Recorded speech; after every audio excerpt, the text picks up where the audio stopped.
esta es la última vez que abrazamos a nuestro amigo, ¿no? Y entonces esa historia está trabajando en dos niveles, ¿no?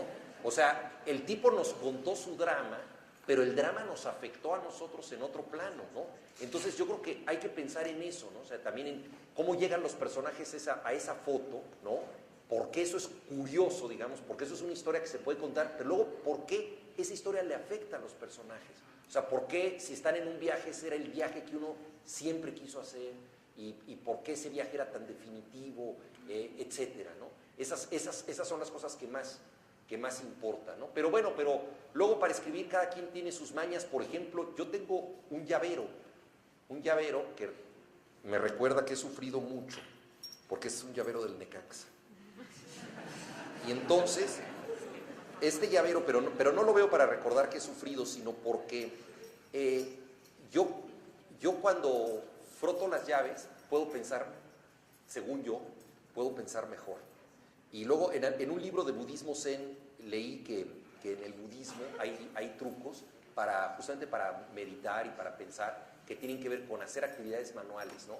Y en Turquía, por ejemplo, se usa y en Grecia el komboloi, que es como un rosario de cuentas que la gente está frotando, y con eso puedes pensar mejor. A mí me pasa, y entonces yo le he puesto algunas llavecitas que no abren nada. Bueno, espero que abran la imaginación. Son llavecitas de esas que se usan para los candados pequeños de las maletas y que son muy buenas al tacto.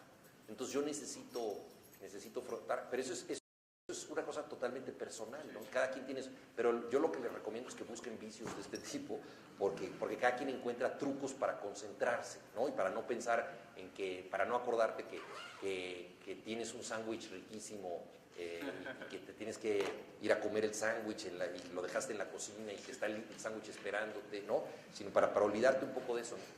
Entonces, en una ocasión yo dejé las llaves así en la mesa, y llegó mi hija, que tenía entonces 8 años. Llegó mi hija, vio las llaves, se lanzó sobre las llaves, las agarró y dijo: he heredado el negocio de la familia, ¿no? Porque efectivamente ese es el negocio. Pero bueno, esos son cada quien tiene sus trucos, ¿no? Gracias.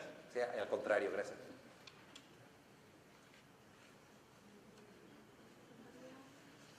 Sí, buenas tardes, señor Buenas Villoro. tardes. Bueno, yo tengo una pregunta que va relacionada con la de mi compañero, que es, yo veo un periodista y él depende para escribir de un hecho, de una noticia, pero yo no me imagino como un autor, o sea, ya dijo, por ejemplo, con las fotos, pero esa imaginación y esa creatividad, ¿de dónde sale? Por ejemplo, usted va caminando y ve una historia y dice: voy a escribir de aquí, o ¿cómo es ese proceso?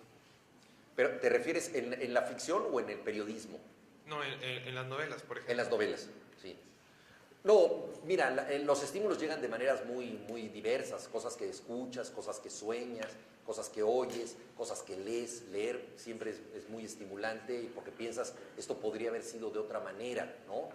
Por ejemplo, el cuento Los culpables, que trata de dos hermanos que están escribiendo un guión, y que necesitan sentirse culpables para crear. Eso tiene que ver con una historia que yo leí sobre Hollywood y guionistas norteamericanos que estaban desesperados, y uno le dijo al otro: si fuéramos culpables tendríamos una historia. Es una frase suelta en un libro como de 500 páginas, pero yo dije, bueno, aquí puede haber una historia, ¿no? Entonces los estímulos te van llegando de muy distintas maneras, y yo creo que hay que ver el mundo siempre dispuesto a esto, ¿no? A encontrar esas sorpresas, ¿no? Y lo más interesante de la realidad es que si sabes ver las sorpresas, puedes narrar mejor la realidad. Por ejemplo, uno de los problemas para imaginar un espacio literario, desde el punto de vista literario, es que si situamos una escena en un hospital, ¿qué es lo que imaginamos en un hospital? Pues imaginamos de inmediato medicamentos, instrumental clínico, camas blancas, enfermeras, médicos con batas, luces de estas muy intensas para operaciones. Eso lo estamos imaginando. Ahora, todo eso que les estoy diciendo, eso no es un hospital literario, eso no es un hospital, eso es cualquier hospital. Eso es cualquier hospital. O sea, para que ese hospital sea creíble literariamente, le tenemos que agregar un detalle. Algo que no debería estar ahí, y sin embargo está ahí, porque así es la realidad. Así es la realidad. O sea, entramos al quirófano y abajo de un mueble hay cáscaras de naranja. Alguien comió una naranja y se le olvidó, o lo escondió ahí las cáscaras, o las tiró. ¿Quién comió una naranja? ¿No? Eso ya es diferente. Ustedes no sé si ya vieron la película Gravedad. En Gravedad, por ejemplo, hay un momento en que entran a una nave espacial. ¿Qué vamos a encontrar en una nave espacial? En cualquier nave espacial vamos a encontrar mandos, controles, tanques de oxígeno, lo que tenga, mangueras, tubos, cosas que no comprendemos porque pertenecen al mundo de las naves espaciales. Pero en esta nave espacial hay todo eso y de pronto está flotando sin gravedad un paladar. Un paladar. Ese paladar hace que esa escena sea única. Porque así es la vida, o sea, la vida tiene eso, o sea, un astronauta llevaba un paladar, se murió y quedó flotando el paladar, y eso es muy interesante, ¿no? Cuando Robinson Crusoe naufraga, lo primero que ve, sale al agua y ve dos zapatos que no hacen juego, o sea, son dos zapatos de dos personas distintas, dice, es la primera señal de que se murió la tripulación.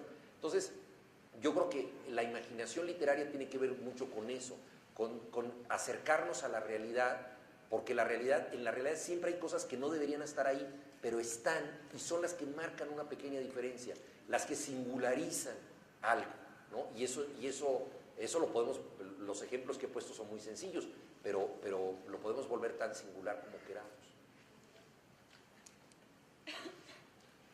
Hola, buenas. Hola.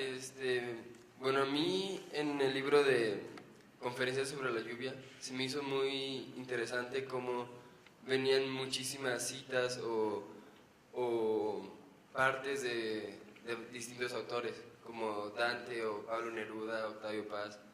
Y mi pregunta es, ¿usted cuando escribía siempre tenía en mente esas citas o buscó citas que fueran bien para el libro o de dónde salían? Sí. Bueno, yo en el caso de Conferencias sobre la lluvia yo me propuse solamente citar cosas que según yo me supiera de memoria, ¿no? O sea, porque yo no quería hacer un libro, o sea, hay tantas cosas que se han escrito sobre el amor y la lluvia, y yo dije, bueno, puede ser una biblioteca esto, y además ya obviamente nos ha pasado en la obra de teatro, que termina la obra y se acerca alguien del público y dice, ay, les faltó este poema, y les faltó esto, pues claro, nos faltaron 1.000.000 de poemas porque es un tema muy recurrente de la literatura. Entonces yo me propuse exclusivamente utilizar versos que yo me sabía, ¿no? Claro, la verdad es que no me los sé perfectamente, entonces luego los cambio un poco, ¿no? Los cambio y entonces ahí sí ya tenía que leerlos otra vez, buscarlos para que estuvieran bien citados, pero fue así como me lo propuse. Ahora, normalmente cuando yo escribo, sobre todo cuando escribo ficción, no cito porque se vuelve muy pedante y además como que no hay mucho espacio para estar citando escritores. Eso corresponde más a una conferencia de análisis literario, en donde claramente es imposible hacer una conferencia de análisis literario sin citar nada. Entonces me di el lujo, digamos, en un texto que es de ficción, poder meter esas citas, ¿no? Y que algunas de ellas también van acompañadas con anécdotas de los poetas que son tremendas. Por ejemplo, Pablo Neruda vivía en Malasia con una mujer que amenazaba con matarlo todas las noches, y además ella dormía con un cuchillo bajo la almohada, y para colmo era sonámbula, y caminaba sonámbula blandiendo el cuchillo, diciéndole, me estás engañando. Y él primero estaba excitadísimo con esta cosa que decía, me van a matar de amor, pues era un poeta, ¿no? Esas cosas exageradas de los poetas, me van a matar de amor, qué maravilla, no sé qué. Y luego, claro, luego estaba aterrado de esta mujer y no sabía qué hacer con ella. Y escribió algunos de sus mejores poemas en esas circunstancias, ¿no?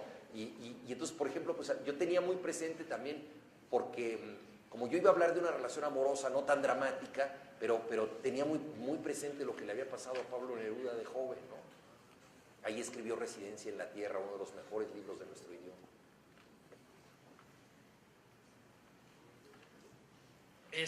Mi pregunta no es tanto de que la literatura y todo esto. Lo del negocio de la familia me llamó mucho la atención. ¿Lo de qué, perdón? Lo del negocio de la familia. Pero sí. también me llamó mucho la atención que se quitó el reloj cuando empezó a hablar. Sí. Y lo primero que pensé es que a lo mejor que cuando escribes, te quites el reloj. Fue una de las cosas que pensé. Sí. Pero bueno, eso es una curiosidad. No sé si sea verdad. Pero mi pregunta es, ¿qué piensas tú del mexicano actual, del 2013? El mexicano del 2013. Bueno, eso nos daría para una conferencia. Bueno, primero que nada, eres muy buen psicólogo. Eres muy buen psicólogo porque en efecto yo no puedo escribir con reloj. No escribo con reloj, siempre me quito el reloj y lo pongo por allá como que lo veo y no lo veo, tampoco